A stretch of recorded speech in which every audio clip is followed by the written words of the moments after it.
Hello students, today we will start from vegetative mode of reproduction, and before starting the vegetative mode of reproduction we will search something about the advantage and disadvantages of asexual reproduction. Asexual reproduction जो हमने पढ़ा था उसके कुछ advantages क्या हो सकते हैं और डिसएडवांटेजेस क्या हो सकते हैं. तो पहले एडवांटेज देखते हैं. सबसे पहला है कि यूनिपेरेंटल होता है, मतलब एक ही पेरेंट की रिक्वायरमेंट होती है, तो मेट के लिए सर्च करने की ज़रूरत नहीं होती है. दूसरा आता है ये रैपिड मोड ऑफ रिप्रोडक्शन है, मतलब रैपिडली रिप्रोडक्शन होता है. थर्ड वन आता है कि क्विकर एस्टैब्लिशमेंट हो जाता है यंग वन का. यंग वन जो है वो बहुत ईजिली जल्दी से प्रोड्यूस हो जाते हैं. फोर्थ वन इज़ कि यंग वन जो है, जो डॉटर सेल्स हैं, they are exact copy of their parents. वो बिल्कुल अपने पेरेंट्स की एग्जैक्ट कॉपी होते हैं. हम क्लोन्स भी कह सकते हैं, हमने ऑलरेडी पढ़ा था लास्ट वीडियो के अंदर. उसके अलावा ये जो रिप्रोडक्शन है, ये सेक्शुअल मोड ऑफ रिप्रोडक्शन, ये सिंपल होता है बहुत ही ज़्यादा अगर हम सेक्शुअल की कंपैरिजन में देखते हैं. तो यहाँ पर कंजप्शन ऑफ रिसोर्सेज जो है वो बहुत कम होता है as comparison to the sexual reproduction. अब देखते हैं कुछ डिसएडवांटेजेस क्या हैं इस रिप्रोडक्शन के. यहाँ पर रैपिड मल्टीप्लिकेशन होता है तो ओवर क्राउडिंग बहुत ज़्यादा हो जाती है. मिक्सिंग ऑफ जेनेटिक मटेरियल नहीं होता है तो नए कॉम्बिनेशंस या वेरिएशंस नहीं आ पाती हैं. क्रॉसिंग ओवर नहीं आती है तो लिंकेज नहीं होती है, तो नए वेरिएशंस जो हैं, न्यू जो जीनोमिक कंपोजिशंस हैं वो फॉर्म नहीं होते हैं. इवोल्यूशन के अंदर ये कोई रोल प्ले नहीं करता है. उसके अलावा एक ऑर्गेनिज्म की अडेप्टेबिलिटी किसी भी इन्वायरमेंट के अंदर वो नहीं बढ़ पाती है because of their no change in their genetic material because of asexual reproduction. So this is about the application, advantages and disadvantages of asexual reproduction. Now we will start the vegetative mode of reproduction. Vegetative mode of reproduction कहता है कि अगर हम plant के किसी vegetative part से, वो root हो सकता है, स्टेम हो सकता है, लीफ हो सकता है, प्लांट के किसी भी हिस्से से अगर हम एक नया प्लांट बना रहे हैं तो इसको हम कहते हैं vegetative mode of reproduction. It is the formation of new plant from the somatic part like root, stem, leaves और bud. It is a method of asexual reproduction as it is uniparental. ये जो है ये भी एक asexual mode of reproduction है क्योंकि यहाँ पर सिंगल पेरेंट की रिक्वायरमेंट होती है, ड्यूअल पेरेंट्स रिक्वायर्ड नहीं होते हैं. First natural method of vegetative propagation के कौन कौन से हैं. तो सबसे पहला आता है बाय रूट. रूट से कुछ पार्ट्स जो हैं जैसे डेवलप करते हैं, एडवेंटिशियस बर्ड्स की फॉर्म के अंदर डेवलप हो जाते हैं और यहाँ से ये जो है वो वेजिटेटिव प्रोपगेशन में रोल प्ले करते हैं. सेकेंड आता है टैप रूट. जैसे रूट्स जो है वो एडवेंटिशियस बर्ड की फॉर्म में कन्वर्ट हो गई और वहाँ से उसने वेजिटेटिवली प्रोपगेट किया, नया प्लांट बनाया. दूसरा आता है कुछ रूट्स जो हैं वो टैप रूट की फॉर्म में होती है. टैप रूट की फॉर्म में ये जो है वो न्यू प्लांट को जर्मिनेट करती हैं, ग्रो करती हैं, जैसे शीशम के अंदर या गुआवा के अंदर या पॉपुलर के अंदर. थर्ड वन आता है कि फ्लैशी एडवेंटिशियस रूट्स जो हैं जैसे स्वीट पोटैटो या डहेलिया के अंदर, यहाँ पर भी ये रूट्स जो हैं वहाँ से रिप्रोडक्शन होता है. जिसका नेक्स्ट पार्ट आता है, पहला हमने पढ़ा natural method of vegetative propagation में फर्स्ट जो पढ़ा that is by root. Second आता है हमारे पास underground stem. All type of underground stem structures can take part in the vegetative reproduction.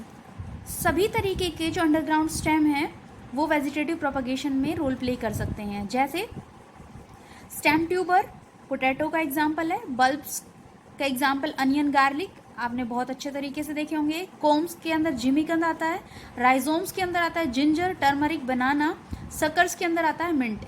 ये सारे एग्जाम्पल आपने अपनी डेली लाइफ के अंदर ऑब्जर्व किए होंगे. यहाँ पर रिप्रोडक्शन का मोड जो है ये डायरेक्टली प्लांट पार्ट होता है. थर्ड पार्ट आता है हमारे पास एरियल, सब एरियल और क्रीपिंग स्टेम.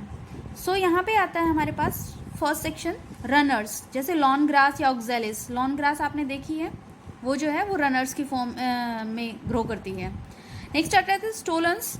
ये मिलता है वाइल्ड स्ट्रॉबेरी और जैस्मिन के अंदर. ऑफसेट से होता है पिस्टिया या वाटर लेट्यूस या इकॉर्निया के अंदर. नेक्स्ट जो आता है हमारे पास एक बहुत इंपॉर्टेंट क्वेश्चन आता है that is terror of Bengal. What is नाम एज टैरर ऑफ बंगाल. तो वाटर हाइसिंथ नाम का एक प्लांट था जिसको इंडिया के अंदर लाया गया था, उसकी ब्यूटीफुल लीव्स के लिए इंट्रोड्यूस किया गया था वेस्ट बंगाल के अंदर. और वहाँ पर इसने वेजिटेटिवली रिप्रोडक्शन किया, वेजिटेटिवली प्रोपगेट किया, और प्रोपगेशन के थ्रू इसने जो पूरी एक्वेटिक बॉडी थी उसको एक्वायर कर लिया, टेक ओवर कर लिया, जिसकी वजह से उस एक्वेटिक बॉडी के अंदर जो ऑक्सीजन की पूरी की पूरी ऑक्सीजन को इसने ड्रेन आउट कर लिया, और ये बहुत रैपिड रेट के ऊपर मल्टीप्लाई करा था। Even though it is beautiful but still it is affecting the aquatic life, और इसने जो है वहाँ से पूरी जो ऑक्सीजन थी उसको ड्रेन आउट कर लिया, और इसका रिजल्ट ये हुआ कि वहाँ पर एस्फिकेशन हो गया, मतलब ऑक्सीजन की डेफिशिएंसी हो गई, और वहाँ पर जो एक्वेटिक ऑर्गेनिजम्स थे वो सरवाइव नहीं कर पाए, और इसीलिए इसको नाम दिया गया टेरर ऑफ बंगाल। नेक्स्ट आता है aerial shoots. So buds present on certain stem can directly give rise to the new plants into stem segments fall on the soil. कभी कभी कुछ प्लांट्स के ऊपर जो बर्ड्स होती हैं, उसके स्टेम के ऊपर जो बर्ड्स प्रेजेंट होती हैं, अगर उसको हम सेगमेंट्स में ब्रेक डाउन कर दें तो वो डायरेक्टली बर्ड्स जो हैं वो नए प्लांट को ग्रो करती हैं, जैसे शुगर केन के केस में होता है और ओपेंशिया के केस के अंदर होता है। नेक्स्ट आता है लीव्स आपने पढ़ा होगा, ब्रायोफाइलम के केस के अंदर जो रिप्रोडक्शन होता है that is by leaf, and vegetative propagation is the method here. In case of Bryophyllum birds जो है वो डेवलप होती है मार्जिनल नोच के ऊपर, लीव्स का जो मार्जिनल नोच होता है, मार्जिनल वाला जो एरिया होता है वहाँ पे जो नोच लाइक स्ट्रक्चर होता है वहाँ पे जो बर्ड्स हैं वो डेवलप होती हैं। उसके अलावा ये बर्ड्स जो हैं वो प्लांटलेट के अंदर डेवलप करती हैं इंटेक्ट लीफ के साथ भी। ब्रायोफाइलम की जो लीफ है, कुछ ब्रायोफाइलम के अंदर लीफ जब प्लांट बॉडी से इंटेक्ट है, सेम टाइम के अंदर उसकी बर्ड्स जो है वो नई प्लांटलेट के अंदर ग्रो करती हैं। लेकिन कुछ केसेस के अंदर जो लीफ है, जैसे बिगोनिया के अंदर लीफ जो है जैसे ब्रायोफाइलम डायर्जिया के अंदर जो लीफ है वो प्लांट के ऊपर जब इंटेक्ट लीफ है उसी दौरान उसके अंदर नई बड जो है वो ओरिजिनेट हो जाती है। लेकिन बाकी की स्पीशीज़ के अंदर जो स्प्राउटिंग है, जो बडिंग है, वो तब होती है जब वो लीफ फॉल डाउन कर जाती है, नीचे गिर जाती है। बिगोनिया का केस अगर हम देखते हैं तो वहाँ पर सिर्फ इंजर्ड पार्ट जो होता है लीफ का, वहाँ पे बड्स का डेवलपमेंट होता है। नेक्स्ट हम देखते हैं bulbils. So bulbils are the fleshy buds which function as a vegetative propagules. ये फ्लैशी पार्ट होता है और जो वेजिटेटिव प्रोपगेशन के अंदर रोल प्ले करता है, जैसे डायस्कोरा के अंदर और लिली के अंदर, एगेव के अंदर। यहाँ पर ऑक्सिलरी जो बर्ड्स हैं, एक्सिलरी बर्ड्स, वो डायरेक्टली वेजिटेटिवली प्रोपगेट करती हैं, और ये जो केसेस हैं वो देखने को मिलते हैं डायस्कोरा के अंदर और लिली के अंदर।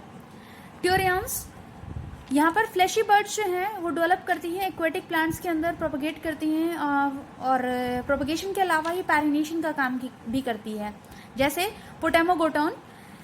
ये कुछ एग्जांपल्स थे। उसके बाद हम देखते हैं कि हॉर्टिकल्चर या आर्टिफिशियल वेजिटेटिव प्रोपगेशन जो है वो किस तरीके से होता है। सेकेंड जो पार्ट है हमारा वेजिटेटिव प्रोपगेशन के जो मैथड थे उसमें हमने फर्स्ट पढ़ा नेचुरल, दूसरा है आर्टिफिशियल। सो फर्स्ट आता है इसके अंदर use of special vegetative organ. हम स्पेशल वेजिटेटिव ऑर्गन को यूज़ करके, जैसे हमने थोड़ी देर पहले नेचुरल में पढ़ा था, same like that case, stem को, रूट को, इनको यूज़ करके हम जो है नया प्लांट डेवलप कर सकते हैं। So this is the use of special vegetative organ for the production of new plant. Second आता है इसमें कटिंग्स के थ्रू। So cuttings are the segment of root, stem और लीव्स। कटिंग किसी भी चीज़ की हो सकती है, हम रूट की कटिंग ले सकते हैं, लीफ की ले सकते हैं या स्टेम की ले सकते हैं, और उनको उनके नेचुरल पोलराइज्ड पोजीशन के अंदर ही हम उनको ग्रो करते हैं, पुट करते हैं सोइल के अंदर। और उसके साथ साथ हम कुछ केमिकल्स यूज़ करते हैं for promoting the root formation like NAA, IBA। और यहाँ पर जो कटिंग का सीज़न होता है, सीजन मेनली हम जितने भी एक्सपेरिमेंटल काम करते हैं, कटिंग का, लेयरिंग का, जितने भी हम काम कर रहे हैं उनके लिए या तो अर्ली स्प्रिंग सीजन या रेनी सीजन जो है वो परफेक्ट सीजन होता है, क्योंकि उस टाइम में ग्रोइंग जो है वो मैक्सिमम होती है। कटिंग के अंदर फर्स्ट आता है हमारा लीफ कटिंग। यहाँ पर स्नेक प्लांट जो है उसमें लीफ कटिंग के थ्रू एक लीफ को कट किया जाता है ट्रांसवर्सली बहुत ज़्यादा सेक्शंस के अंदर, और हर एक पीस से एक नया प्लांट डेवलप कर जाता है। सेकेंड आता है रूट कटिंग। कुछ प्लांट्स के अंदर रूट को लेते हैं, उसका 20 to 30 सेंटीमीटर लेंथ जो है वो यूज़ किया जाता है for the formation of plants like the blackberry, बेसबेरी, रास्पबेरी, लेमन एटसेट्रा। नेक्स्ट आता है स्टेम कटिंग। सो बोगनविलिया के केसेस के अंदर, चाइना रोज़ के अंदर, इन सब टी, कॉफ़ी, ग्रेप्स, यहाँ पर हम लोग स्टेम कटिंग यूज़ करते हैं। प्लांट की स्टेम को कट करते हैं और उसकी नेचुरल पोलैरिटी वाले फॉर्म में उसको सोइल में लगाते हैं। उसके साथ साथ कुछ हार्मोन्स, कुछ केमिकल्स उनको अवेलेबल कराते हैं that are responsible for the production और for the enhancement of roots. Next आता है हमारे पास लेयरिंग। लेयरिंग जो है, in this vegetative propagation technique we use 1 year soft old shoot which is first to induce to develop the roots and then cut off to form new plants। हम इसमें लगभग 1 साल का जो सॉफ्ट स्टेम होता है, 1 साल जिसकी एज हो चुकी होती है, वो सॉफ्ट स्टेम को हम यूज़ करते हैं लेयरिंग के प्रोसेस के लिए। इसके लिए हम क्या करते हैं, उसको एक कट लगाते हैं और कट के साथ साथ उसको फिर इंड्यूस करते हैं ताकि उसके अंदर जो है रूट्स डेवलप हो जाएं, और रूट्स डेवलप होने के बाद फिर उसको नेक्स्ट प्लांट की फॉर्म में कन्वर्ट कर लिया जाता है। यहाँ पर एक मिडल पार्ट जो है शूट का लिया जाता है, उसको डिफोलिएट किया जाता है, मतलब उसके जो बार्क सेक्शन था उसको रिमूव किया जाता है। एक छोटी सी इंजर्ड उसमें कॉज की जाती है और इसको हम कहते हैं रिंगिंग फॉर्म में अगर की जाती है, इसको हम रिंगिंग कहते हैं, जहाँ पर रिंगिंग का मतलब है removal of bark in the form of narrow ring. Ring की फॉर्म में अगर हम बार्क को रिमूव कर रहे हैं तो इसको हम कहते हैं रिंगिंग। नॉच करते हैं उसको, उसमें एक वी शेप का कट लगाते हैं और उसके बाद उसको टंग कर देते हैं, उसमें टंग जैसा एक कट लगा देते हैं, उसके बाद उसको डिग कर देते हैं। It is then buried and packed into the soil. उसके बाद हम उसको मिट्टी के अंदर दबा देते हैं, सोइल के अंदर, और फॉलिएज कर देते हैं ताकि उसका जो एपिकल पार्ट है, उसका जो आगे वाला हिस्सा था, उसको ज़मीन से ऊपर रखते हैं वर्टिकल पोजीशन में। लेकिन उसके अलावा जो था बाकी का जो नॉच्ड पार्ट था जिसको हमने रिंग किया था, उस सेक्शन को हम नीचे ज़मीन में दबा देते हैं ताकि वहाँ पर रूट्स जो हैं वो डेवलप हो जाएं और इससे रूटिंग हो जाए और फिर आगे वाला इससे एक नया प्लांट डेवलप हो जाए।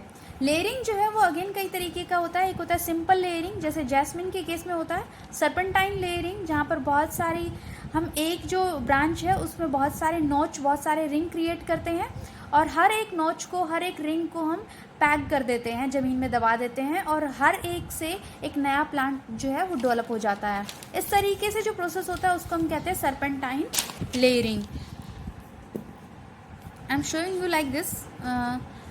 Suppose this is a plant और इसका जो है ये कोई स्टेम है, तो आपने इस स्टेम को लिया, यहाँ पे ये सोइल लेयर है, तो इसमें आपने बहुत सारे इंटरवल्स के ऊपर कट किया, नॉच किया, रिंग किया और इन सारे इंटरवल्स के साथ इसको इस तरीके से जो है आपने ज़मीन के अंदर दबा दिया।